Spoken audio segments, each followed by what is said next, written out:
जय माँ मंगला बंधुगण लीना एंड सानु ब्लॉग को आपण मानक स्वागत।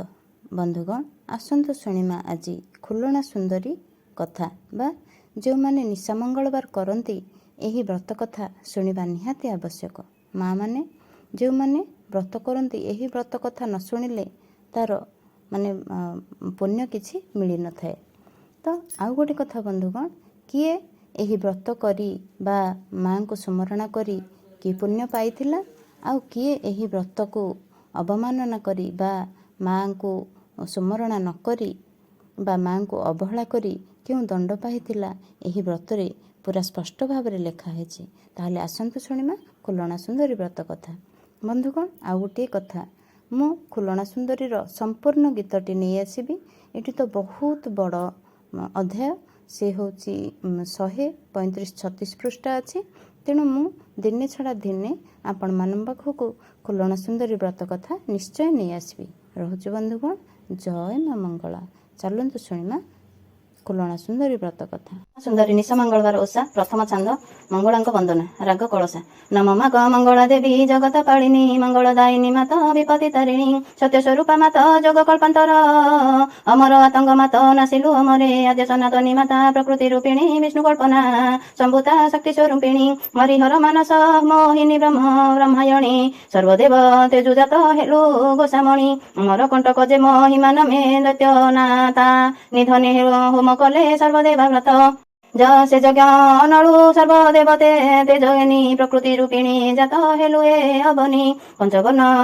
मकरंद षडभुजा होई स्वर्ण बिंगिरी परे मात थिलु भा होई संसारे असारकारी महिष दुर्मति तानी धने हेलु मात मोहिनी मूर्ति नासी सर्व सैन्य महिषासुर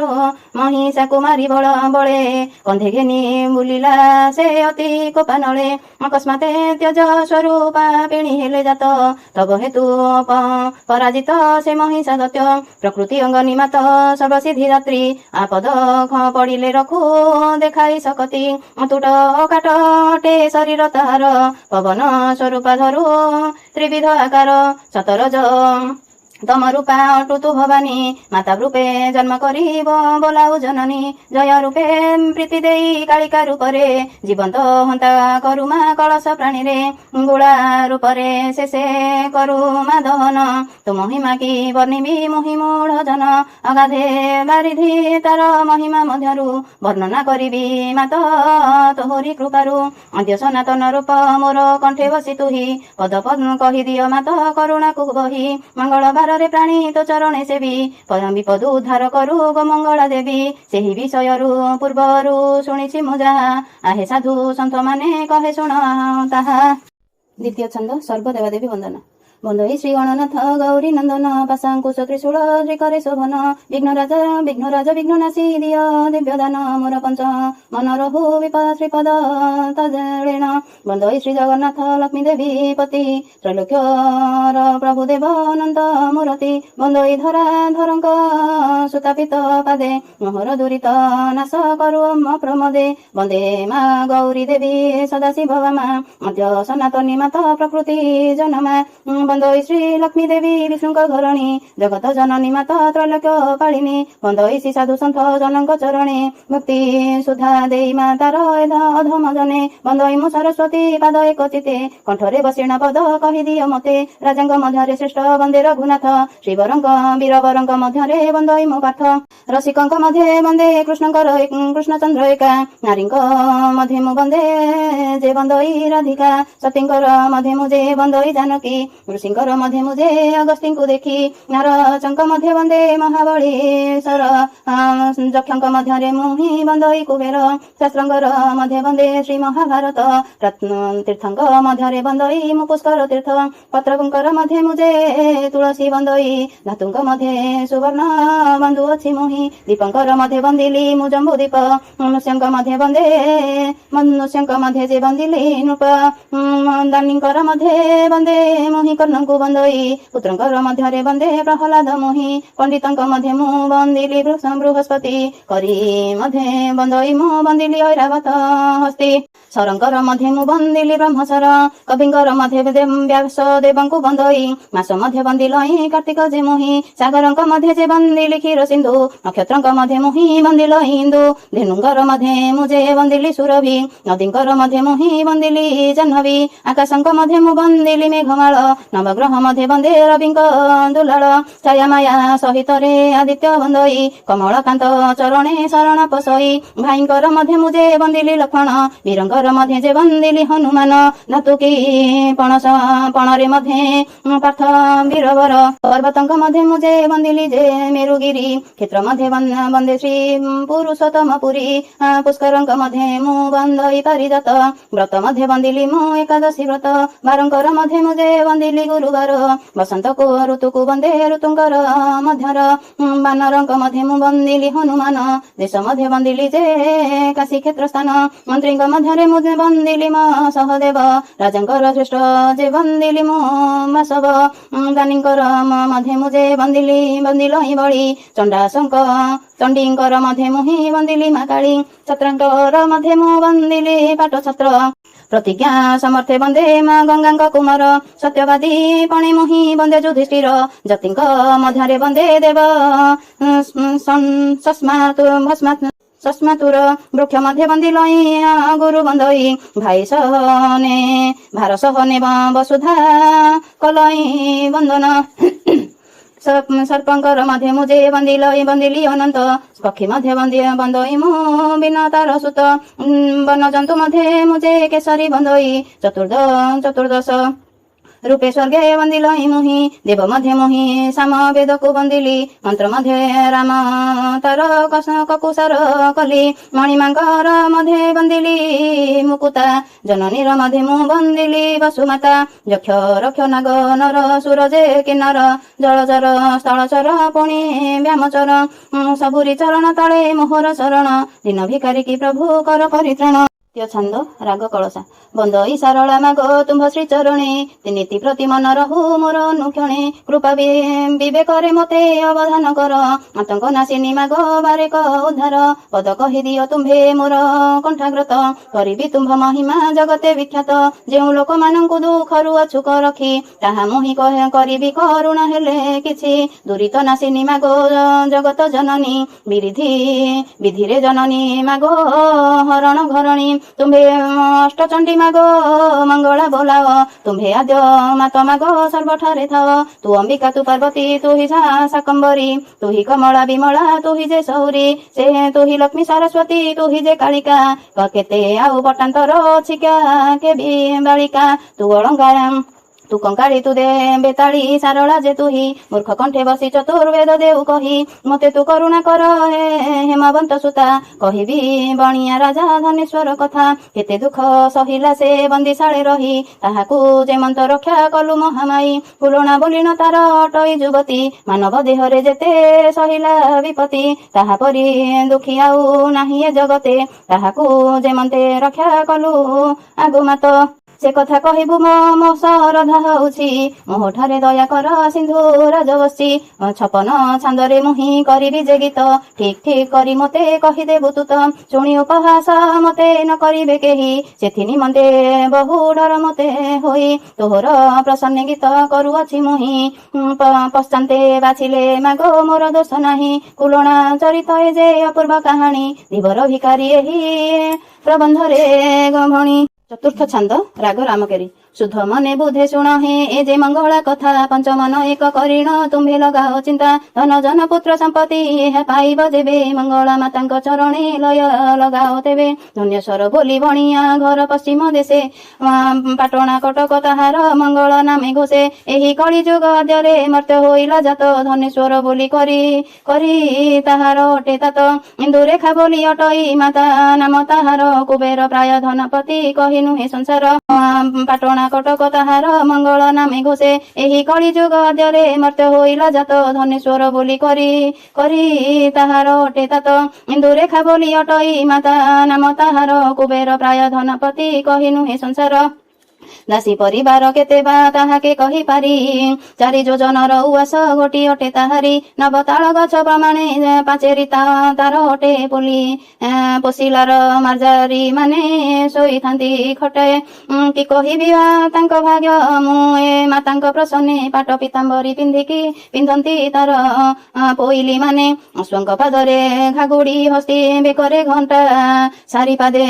ସୁନା ଖଞ୍ଜିଛି ଭାଲୁ ମୁଣ୍ଡରେ ଜଟା, ରାଜାମାନଙ୍କର ସିଂହରେ ସୁନା ଖୋଳା ଦେଇଛି ନଗ୍ର ରୂପ ନଗ୍ରପୁର,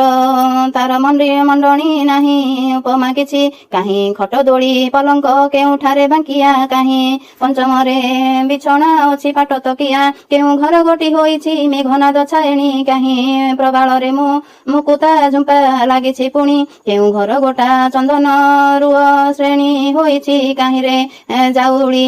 କବାଟ ତମ୍ବା ପତ୍ର ରହିଛି, କେଉଁ ଘର ଗୋଟି ହୋଇଛି ଚଉଷଠିକ ବଖରା, କାହିଁରେ ଖିଡ଼ିକି ଲାଗିଛି ଦିଶେ କେମନ୍ତ ତ୍ୱରା, ଦିବ୍ୟ ବସ୍ତ୍ର ପାଟ ଚାନ୍ଦୁଆ ସର୍ବ ଘରେ ଲାଗିଛି, ହସ୍ତି ଶାଳ ଘୋଡ଼ା ଶାଳେ ସେ ଭିନେ ଭିନେ ହୋଇଛି, କେ କହିପାରେ ଭାଗ୍ୟ ତାର ଅଛି ଯେତେକ ଧନ, ଏକମାତ୍ର ଚିନ୍ତା ରହିତ କୋଳେ ନାହିଁ ନନ୍ଦନ, ଆହୁରି ସତେ ରାଣୀ ତାର ଖଟିଥାନ୍ତି ନିକଟ, ନୟନା ସୁନ୍ଦରୀ ବୋଲିଣ ପାଟ ରାଣୀ ତା ଶ୍ରେଷ୍ଠ, କାହା କୋଳେ ସୁତ ନହିଲେ ଧନେଶ୍ୱର ରାଜାର, ଜନ୍ମ ନହିବାରୁ ବିରସ ହେଲା ସେହୁ ପାର, ତିନି ନୀତି ପ୍ରତିଦିନ ରାଜା ସେ ବିପ୍ରପାଦେ ଖଟଇ, ମଙ୍ଗଳା ମାତାଙ୍କ ଚରଣେ ମନ ସର୍ବଦା ଥଇ, ବଡ଼ ଭାବନା କରିଥାଇ ପୁତ୍ର ନହିଲା ଜାତ, କି କରିବି ବୋଲେ ଭାଳଣୀ ପାଟ ରାଣୀ ଅଗ୍ରତ, କହ କହ ମୋତେ ସଜନୀ ମୁଁ କି ବୁଦ୍ଧି କରିବି, ଘାଗରା ନଦୀରେ ଗଣ୍ଡରେ ମୁଁ ଯେ ବୁଡ଼ି ମରିବି, ପୁତ୍ର ସିନା ଏହି ଦେଶକୁ ହିତକାରୀ ଅଟଇ, ଜନ୍ମ ଠୁକୁଡ଼ା ହୋଇଲି ତହିଁକି ସୁଖ ପାଇ, ଏତେ ଏତେ ଦ୍ରବ୍ୟ ମୋହର ଥାଇ କିସ ହୋଇବ ମୋର ଅନ୍ତକାଳେ, ପଶ୍ଚାନ୍ତେ ପିଣ୍ଡଦାନ କେ ଦେବ, ନର୍କେ ପଡ଼ିଥିଲେ ଉଦ୍ଧାର କେହୁ କରିବ ମୋତେ, କୁଳନ୍ତ ବିନାଶ ହୋଇଲା ଏହା ବିଚାର ଚିତେ, କାହା ଘେନି ଏଥି କରିବି କାହା ଘେନି ଏଥି ରହିବି, ମୋତେ କହ ସଜନୀ ପୁତ୍ର ଚିନ୍ତା ମୋତେ ହୋଇଲା ଭାବି ବିବରଜନୀ, ରାଜା ଠାରୁ ଏହା ଶୁଣିଣ ପାଟ ରାଣୀ କହଇ, ମୋ ଦେବ ଆମ୍ଭର ଜନ୍ମରେ ପୁତ୍ର ହୋଇଲା ନାହିଁ, ଏଥିପାଇଁ କିମ୍ପାଇଁ ପିଣ୍ଡୁ ପ୍ରାଣ ତ୍ୟାଗ କରିବ, ତୁମ୍ଭେ ନାଶ ଗଲେ କେମନ୍ତେ ମୋର ଦିନ ସରିବ, ତୁମ୍ଭେ ଆମ୍ଭେ ଦୁହେଁ ମିଳିଣ ଯେବେ ତେଜିବା ପ୍ରାଣ, କଥା ରହିଯିବ ସଂସାରେ ରାଜା ଚାରି ଯୁଗେଣ, ପୂର୍ବରେ ଯେ ମନ୍ତ ଥିଲେ ସେ ପୁତ୍ର ନହିଲା ଜାତ, ଯେ ରୂପରେ ପ୍ରାଣୀ ହାରିଲେ ମିଳେ ଯୁବତୀ କାନ୍ତ, ଏକଥା ଯେ ବିଚାର କରି ସେ ସ୍ୱାମୀ ମନେ ତୁମ୍ଭର, ଏହି କିଛି ମାୟା ଅଟଇ କେହି ନୁହେଁ କାହାର, କେ କାହାର ପୁତ୍ର ବନିତା କେ କାହାର ଯେ ନାତି, ବିଳ ଜୀବ ଗଲା ବେଳେ ନୁହନ୍ତି କେହୁ କାହାର ସାଥୀ, ଏଥକୁ ବିଚାର କର ହେ ଆହେ ମୋ ପ୍ରାଣ ଧନ, ଆଉ କିଏ ଦେହ ପାଇବ ମର୍ତ୍ତେ ହୋଇବ ଜାତ, ଯାହା ଭୋଗ କରିଥିବ ହେହି କ୍ଷତି ମଣ୍ଡଳେ, ଆଉ ଭୋଗ କାହୁଁ ପାଇବ ନିଜ ଦେହ ହଜିଲେ, ସତେ ଏକ ରାଣୀ ଅଛନ୍ତି ଯେବେ ନହିଲା ସୁତ, ଆଉ ଏକ କନ୍ୟା ଲୋଡ଼ିଣ ବିବାହ ହୁଅନ୍ତୁ କାନ୍ତ, ତାହା ଶୁଣି ରାଜା ବୋଲିଲେ ନୟନାର ଅଗ୍ରତେ, ବୃଦ୍ଧା କାଳେ ମୋର ହୋଇଲା କନ୍ୟାକେ ଦେବ ମୋତେ, ଏ ବଚନ ଶୁଣି ବୋଲଇ ତହୁଁ ନୟନା ରାଣୀ, କୁଲଣା ବୋଲିଣ ଅଛଇ ମୋର ସାନ ଭଉଣୀ, ତାହାକୁ ବିଭା କରାଇବି ରାଜା ତୁମ୍ଭଙ୍କୁ ମୁହିଁ, ଏ ବଚନ ଶୁଣି ତାକୁ ସେ ନୃପମଣି କହଇ, ସେ କମନ୍ତ ବିଭା କରିବେ ମୋର ପ୍ରତେ ନଗ ଲାଗେ, ତୋର ମନକୁ କି ଆସୁଛି ବିଧାତାର ସଂଯୋଗେ, କର୍ମରେ ଥିଲେ ତ ହୋଇବ କେବେ ନୁହଁ ଆନ, ଏମନ୍ତ କହନ୍ତେ ନୃପତି ରାଣୀଙ୍କର ସନ୍ନିଧାନ, ନୟନା ଦେବୀ ଯେ ବୋଲଇ ସ୍ୱାମୀ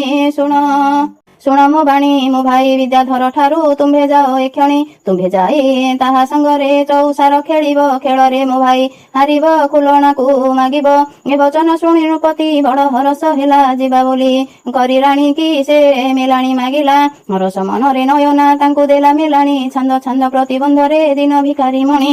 ପଞ୍ଚମ ଛାନ୍ଦ ରାଗ ରାମକରି। ମନ ଦେଇ ଶୁଣ ସୁଜନେ ଏଥୁ ଅନନ୍ତେ ରସ, ଧନେଶ୍ୱର ରାଜା ମନରେ ବଡ଼ ହୋଇ ହରସ, ପଣ୍ଡିତଙ୍କୁ ପାଖେ ବସାଇ ବୋଲଇ ଧୀରେ ବାଣୀ, ଶୁଭ ଲଗ୍ନ ଗୋଟି ବିଚାରି ଖଡ଼ି ପକାଅ ପୁଣି, ଆମ୍ଭ ମନରେ ଯେ ବିଚାର ସେ କି ଭଲ ହୋଇବ, କାର୍ଯ୍ୟ ଯେବେ ମୋର ହୋଇବ ବିଚାରିଣ କହିବ, ଏହା ଶୁଣି କରି ପଣ୍ଡିତେ ବସି କୋଷ୍ଠୀ କାଟିଲେ, ରାମ ନାମ ଆଦ୍ୟ ଅକ୍ଷର ମଧ୍ୟ ଭାଗ ଲେଖିଲେ, ଅଷ୍ଟ ଦିଗେ ଅଷ୍ଟ ଅକ୍ଷର ଲେଖି ରଖିଲେ ଖଡ଼ି, ନୃପତି ଛାମୁରେ ପଣ୍ଡିତ କହଇ କର ଯୋଡ଼ି, ଆଜ୍ଞା ଦେଇ ଖଡ଼ି ଦେବେ ଯେ ବିଦ୍ୟା ନ ଜାଣେ ଯେହୁ ଶୁଣି ନୃପମଣି ବାଳକ ଗୋଟିଏ ଅଣାଇ ତହୁଁ ତାର ହସ୍ତେ ଖଡ଼ି ଦିଅନ୍ତେ ସେ ଯେ ରକ୍ଷୀଣ ଦେଲା ନୃପତି କାର୍ଯ୍ୟ ସିଦ୍ଧି ହେବା ଲକ୍ଷଣରେ ପଡ଼ିଲା ପଣ୍ଡିତ ବୋଇଲେ ବୋଧେବ କାର୍ଯ୍ୟ ହେବ ଏଥର ନିଶ୍ୱାସ ମାରି ତତକ୍ଷଣେ ରାଜା ହେଲେ ବାର ପୃଷାତ୍ୟ ଦେଶରେ ମିଳିଲେ ବିଦ୍ୟାଧର ମନ୍ଦିରେ ଦେଖି ବିଦ୍ୟାଧର ହରସ ହେଲା ଅତି ମନରେ ଅତି ଯତନରେ ରଖାଇ ପୂଜା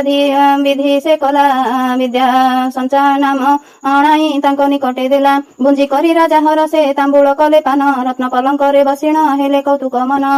ଦିନ 10-12-15 ରାଜା ତହିଁ ରହିଲେ କଦିନେ ବିଦ୍ୟାଧରକୁ ଧନେଶ୍ୱର କହିଲେ ଆସ ଆସ ବିଦ୍ୟାଧର ହେ ଚୌସାର ଖେଳିବା ଲୁଟିଣ ପାରୁଆ ଆଣିଛି କିସ ପାଉଛି ଶୋଭା ଏଥିରେ ଆମ୍ଭେ ପଣ କରି ବେଗେ ଖେଳ କରିବା ଖେଳ ଖେଳିବା ତୁମ୍ଭେ ଯେବେ ଏତେ ହାରିବ କିସ ଛାଡ଼ିବ ବା ମୁହିଁ ଯେବେ ନିଶ୍ଚେ ହାରିବି ଦେବି ସତ ବୋଇତ ଏକଥା ଅନ୍ୟଥା ନୁହଁ 7 ଏ ସତ୍ୟ ତୁମ୍ଭେ ଯେବେ ନିଶ୍ଚେ ହାରିବ ଯେ ବେଗେ ନିୟମ କର ତୁମ୍ଭ ଭଉଣୀ କୁଳଣାକୁ ବିଭା ଦେବ ମୋ କର ଏକଥା ଶୁଣି ବିଦ୍ୟାଧର ବେଗେ କଲା ସମ୍ମତ ବସି ଚୌସାର ଖେଳିଲେ ଯୁଦ୍ଧ ହେଲା ବହୁତ କେହୁ ତାହା ମୁଖେ କହିବ ଯେତେ ଖେଳ ଲାଗିଛି କିଏ ବା ଯୁଧିଷ୍ଠି ସଙ୍ଗରେ ଦୁର୍ଯ୍ୟୋଧନ ଖେଳୁଛି 7 ରାଜି ବାଜି ଯାଏ ଜାଣିଲା ବଣିଆ ଧନେଶ୍ୱର ତା ସଙ୍ଗେ ଜିଣି ନ ପାରିଲା ପରଶୁରାମ କୁମାର ବିରସ ହୋଇଣ ଚଳିଲା ବିଦ୍ୟାଧରକୁ ପୁରକୁ ସକଳ ବୃତ୍ତାନ୍ତ ବୁଝାଇ କହିଲା ସେ ମାତାଙ୍କୁ ଚିତ୍ରକଳା ନାମ ବୋଲିଣ ମାତା ନାମ ତାହାର ବୋଲେ ଏହା କିମ୍ବା କଲୁରେ ଆହା ତୁ ବିଦ୍ୟାଧର ଏକ ଭଉଣୀ ସେ ତୋହର ବିଭା ହୋଇଛି ପରା ଆଉ ଗୋଟେ କେନେ ଦେବୁରେ କହ ମଙ୍ଗଳା ମାଳା ଶୁଣି ବିଦ୍ୟାଧର ବୋଲଇ ମୋର ନୁହେଁ ଆୟତ ଦୈବ ଯାହା ଯେ ଲେଖିଛି ସେ କି ହେବ ବ୍ୟର୍ଥ ନିମନ୍ତେ ବିଚାରି ମନରେ ବିଭାଘର ସଞ୍ଚିଲେ ବନ୍ଧୁ ବାନ୍ଧବତା ଯେତେକ ନିମନ୍ତ୍ରଣ ସେ କଲେ ବିଦ୍ୟାଧର ମାମୁ ଅଟଇ ଧୂମାନ୍ତ ଦେଶ ରାଜା ମଧୁକର ବୋଲେ ତାହାର ବାଜେ ତେଲିଙ୍ଗି ବାଜା ମହା କୌତୁକ ଆନନ୍ଦ ଦେଶେ ଲାଗି ଅଛଇ ବର ଦେବେ ସେ ହୋଇ ବେଦିରେ ରାଜା ବସିଲା ଯାଇ ହୁଳହୁଳି ଦେଇ ଅଛନ୍ତି ମିଶି ଯୁବତୀ ମାନେ ରାଜେ ଢୋଲ ବାଜେ ଢୋଲ ଦମା ଚମକ ଆରବ ବିତପନେ ନଟକାରୀ ନୃତ୍ୟ କରନ୍ତି ମନେ ହୋଇ ହରସ ଏଥୁ ଅନ୍ତେ ସହଚରୀ ଯେ କନ୍ୟା କରନ୍ତି ବେଶ ଅତି ଯତ୍ନେ ଯୋଡ଼ା ବାନ୍ଧିଲେ ଦେଲେ ସିନ୍ଦୁର ବିନ୍ଦୁ ନୟନେ କଞ୍ଜନ ରଞ୍ଜିଲେ ନିନ୍ଦେ କୋଟିଏ ବିନ୍ଦୁ ରତ୍ନ ଚୁଡ଼ି 2 ହସ୍ତରେ ଦିଶେ ଅତ୍ୟନ୍ତ ଶୋଭା ବେନି করে ଦେଲେ କଙ୍କଣ ମୁଦି ମନକୁ ଲୋଭା କର୍ଣ୍ଣ ମଧ୍ୟ କାପ ଖଞ୍ଜିଲେ କଣ୍ଠେ ଦେଲେ ଦୋଷରୀ ତହିଁ ମଧ୍ୟ ସ୍ୱର୍ଣ୍ଣ ପଦକ ଦିଶେ ଅତି ମାଧୁରୀ କଟି ତଟେ ଦେଲେ କିଙ୍କିଣୀ ମୁନି ମନ ମୋହିଲା ସୁଝିନ ଶାଢ଼ୀ ପିନ୍ଧାଇଲେ କିବା ଚନ୍ଦ୍ର ଉଇଁଲା ପାଦରେ ନୂପୁର ଯୋଡ଼ିଏ ରୁଣୁ ଝୁଣୁ ବାଜଇ କି ଜାଣି ସିନ୍ଦୁର ଦୁହିତା ଜାତ ହୋଇଅଛଇ ଅରୁଣ ଅଧୀର ଅଟେ ଯେ ରୂପ କନକ ଗୋରୀ ସ୍ୱର୍ଗର ନାୟିକା ମାନେ ଯେ ତାକୁ ନୁହନ୍ତି ସରି ସହି ଯେତେବେଳେ ଚାହିଁବ ଯୋଗୀ ହେଲେ ଟଳଇ ସବୁବେଳେ ତାହା ମୁଖରୁ କିବା ସୁଧା ଗଳଇ ବହି କହି ବସିଲେ ତା ଶୋଭାକୁ ପୋଥି ହୋଇବ ଖଣ୍ଡେ କର୍ଣ୍ଣେ ଶୁଣିବାକୁ ଏମନ୍ତ ଯେବେ ଦେଖିବ ଦଣ୍ଡେ ନାନା ବିଷୟ ମାନ କଲେ ମନୁ ବାସରି ଯିବ ହର ରିପୁ ଆସି ହୃଦये ବାସ କରି ରହିବ ଯୋଗୀ ଜନ ମନ ମୋହିନୀ କି ଜନକ ସୁତା କନକ ବେଦୀରେ ବେଦିକି ଆଣିଲେ ମନରେ ହରସିତା ବେଦ ଉଚ୍ଚାରଣ କଲେ ଯେ ବ୍ରାହ୍ମଣ କୋଟି ଚାରି ହୁଳହୁଳି ଦେଉ ଅଛନ୍ତି ମିଳି ସେ ନଗ୍ର ନାରୀ ଓଷା କଲା ନାରୀ ଯେବେ ସେ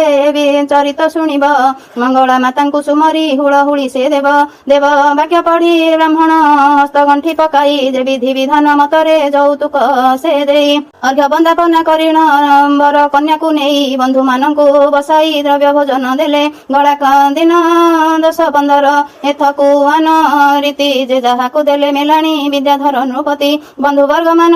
ସମସ୍ତେ ଶ୍ରଦ୍ଧା ହୋଇଣ ଗଲେ ପୁରକୁ ଯିବି ବୋଲି କରି ଧନେଶ୍ୱର କହିଲେ ବିଦ୍ୟାଧର ଦେଲା ମେଲାଣି ତୁମ୍ଭେ ପୁରକୁ ଯିବ କୁଲଣା ଦୋଷ ରଜିଲେ ତୁମ୍ଭେ କ୍ଷମା କରିବ 2 ଭଉଣୀ ମୁଁ ତୁମ୍ଭଙ୍କୁ ବିଭା କରାଇ ଦେଲି ଆଜ ଦିନ ଠାରୁ ଶରଣ ତୁମ୍ଭଠାରେ ପଶିଲି ଶୁଣି ଧନେଶ୍ୱର ହରସେ କନ୍ୟା ଘେନି ସଙ୍ଗରେ ପ୍ରବେଶ ହୋଇଲା ଯାଇଣ ସେହି ନିଜ ରାଜ୍ୟରେ କୁଲଣା ସାଙ୍ଗରେ ବିବାହ ରାଜା କରାଇ ନୀତି ଆଉ ରାଣୀ